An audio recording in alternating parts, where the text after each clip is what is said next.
Hello students, कैसे हैं आप सब। तो आज की जो क्लास है ये है आपकी सीडीपी में ही मल्टीपल इंटेलिजेंस पर्सपेक्टिव के नाम से चैप्टर है। मल्टीपल इंटेलिजेंस थ्योरी कराऊंगी मैं आपको हार्वर्ड गार्डनर की। बहुत ही आसान सी और बहुत ही इंटरेस्टिंग थ्योरी, आपको बहुत ही आसानी से समझ आ जाएगी। तो अगर आप सीटेट, एचटेट या और भी कोई टीचिंग एग्जाम्स की तैयारी कर रहे हैं जिसमें भी आपके सीडीपी आता है तो आप तैयारी कर सकते हैं। पहले से ही प्लेलिस्ट अवेलेबल है जो कि है आपकी हैंड रिटन नोट्स हैं सीडीपी के, एचटेट सीटेट के नाम से आप जाकर एक बार देख सकते हैं और भी आपको काफ़ी क्लासेस मिल जाएंगी। तो चलिए स्टार्ट करते हैं। देखिए, सबसे पहले मल्टीपल इंटेलिजेंस पर्सपेक्टिव को समझने से पहले हम समझेंगे इंटेलिजेंस क्या होती है। इंटेलिजेंस क्या होती है? Capability of performing all cognitive functions possessed in human beings and animals. कोई भी जीव है आपका, चाहे एनिमल्स हो चाहे ह्यूमन बींग्स हो, तो ऐसा नहीं है कि अब एनिमल्स इंटेलिजेंट नहीं होते, लेकिन हम यहाँ ह्यूमन बींग के हिसाब से ही समझेंगे।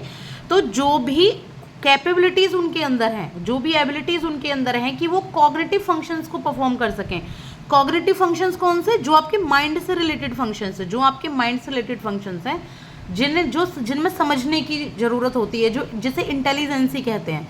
ठीक है, तो ये जो फंक्शंस होते हैं उनको जो परफॉर्म करने की कैप, जैसे पढ़ना हो गया, लिखना हो गया, जैसे यहाँ लैंग्वेज को लर्न करना, क्या ऐसे ही आ जाएगा जब तक आप में कॉग्निटिव फंक्शंस परफॉर्म करने की कैपेबिलिटी नहीं होगी। तो मैथमेटिक्स को समझना नहीं आएगा। म्यूज़िक है, डांस है, इंटरपर्सनल रिलेशनशिप है और इंटरपर्सनल रिलेशनशिप है। अभी मैं आपको इन सबको समझा दूंगी बहुत ही डिटेल में अच्छे से। तो ये होता है आपका इंटेलिजेंस। ठीक है, जितने भी हमारे माइंड में जो फंक्शंस होते हैं, जो हमारे कॉग्निटिव फंक्शंस हैं, जिनमें बुद्धि लगाते हैं, उन सबको जो परफॉर्म करने की कैपेबिलिटी है वही इंटेलिजेंस कहलाता है। अब बात करेंगे कि इंटेलिजेंस में मल्टीपल इंटेलिजेंस क्या होता है। तो देखिए, मल्टीपल इंटेलिजेंस की का जो टर्म है, जो बात कही है, वो कही है हार्वर्ड गार्डनर ने। ये एक एजुकेशनल साइकोलॉजिस्ट हैं। ये प्रोफेसर थे हार्वर्ड यूनिवर्सिटी जो है लंदन की, वहाँ पे 1983 में इन्होंने एक बुक लिखी फ्रेम्स ऑफ माइंड।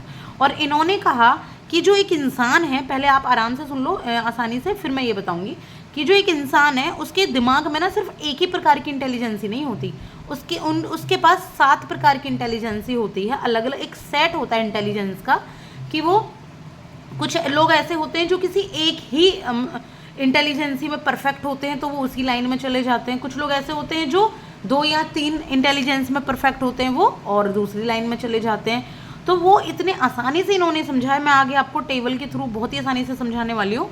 तो देखिए, इन्होंने क्या कहा है, एक a set of an individual multiple abilities, talents and mental skills related to multiple number of domains of knowledge in a cultural setting. एक कल्चरल सेटिंग का मतलब है किसी भी एक देश में, एक समाज में, एक जगह जहाँ एक जैसा हो वातावरण, तो वहाँ पे जो भी जितनी भी नॉलेज के डोमेन्स हैं, ठीक है, जितने भी नॉलेज के डोमेन हैं, जितनी भी आपकी तो उनमें जितने मल्टीपल नंबर्स ऑफ स्किल्स जो इंसान के पास होती हैं, जो सेट होता है, उसको मल्टीपल इंटेलिजेंस कहते हैं।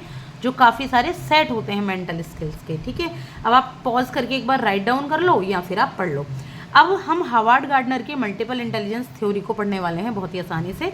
तो इन्होंने 7 टाइप की इंटेलिजेंस बताई थी। पहले मैं आपको बता देती हूँ। पहली इंटेलिजेंस है लिंग्विस्टिक या बर्बल इंटेलिजेंस, इसको हम कहते हैं, यानी कि जो लैंग्वेज में अच्छे होते हैं, जो बोलने में, बर्बल में जो अच्छे होते हैं, वो होती है लिंग्विस्टिक या बर्बल इंटेलिजेंस।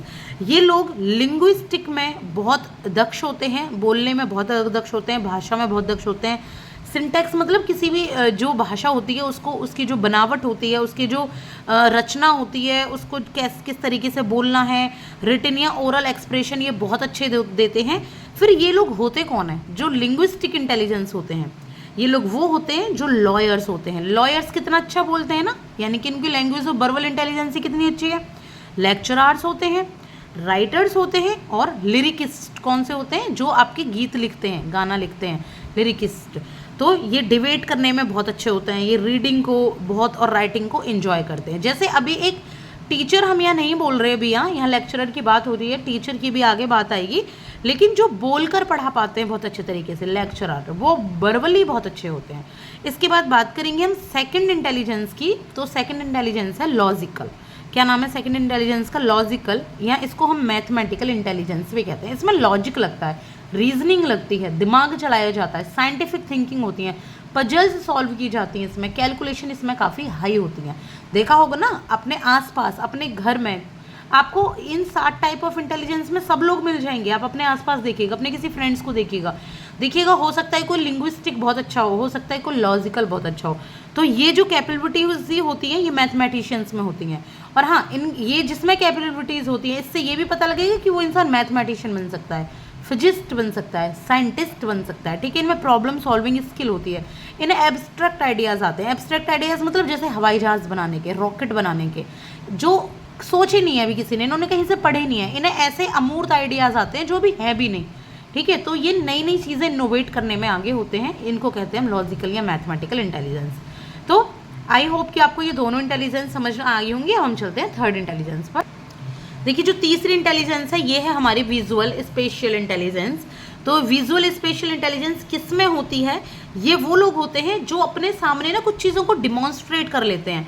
जैसे वो सोचते, जैसे पेंटर, अब पेंटर मान लो सोचा उसने कि मैं ये पेंटिंग बना दूं, शायद उसने कभी देखी ना हो, यानी कि विजुअलिटी पे चलते हैं। जैसे उन्होंने कोई दृश्य देखा हो या उन्होंने कुछ ऐसी चीज़ सोच ली कि जो देखी भी ना हो और वो उनकी उसने पेंटिंग बना दी।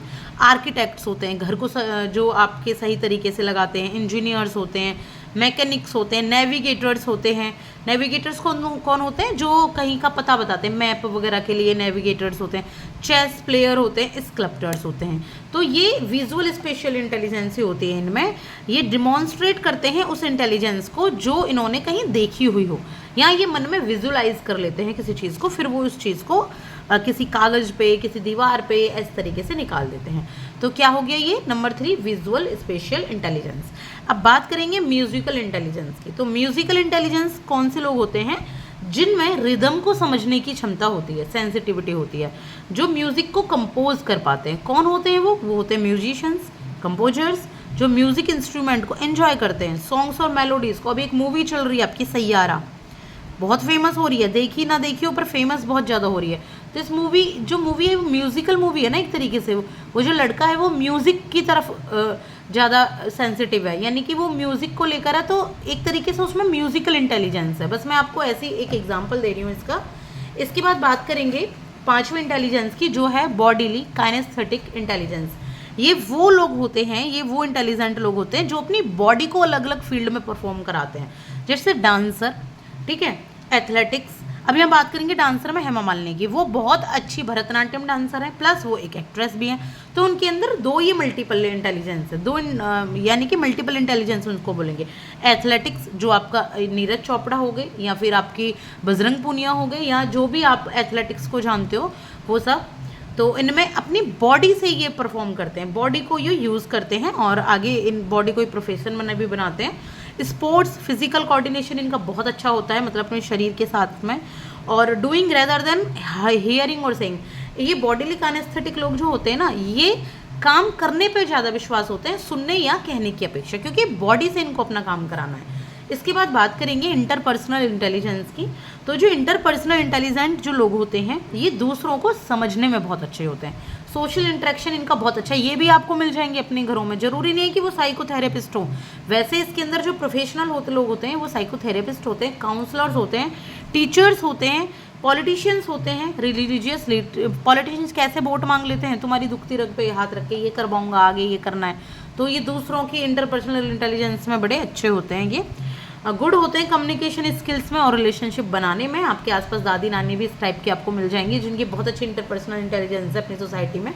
इसके बाद बात करेंगे लास्ट इंटेलिजेंस की, जो है इंट्रापर्सनल इंटेलिजेंस।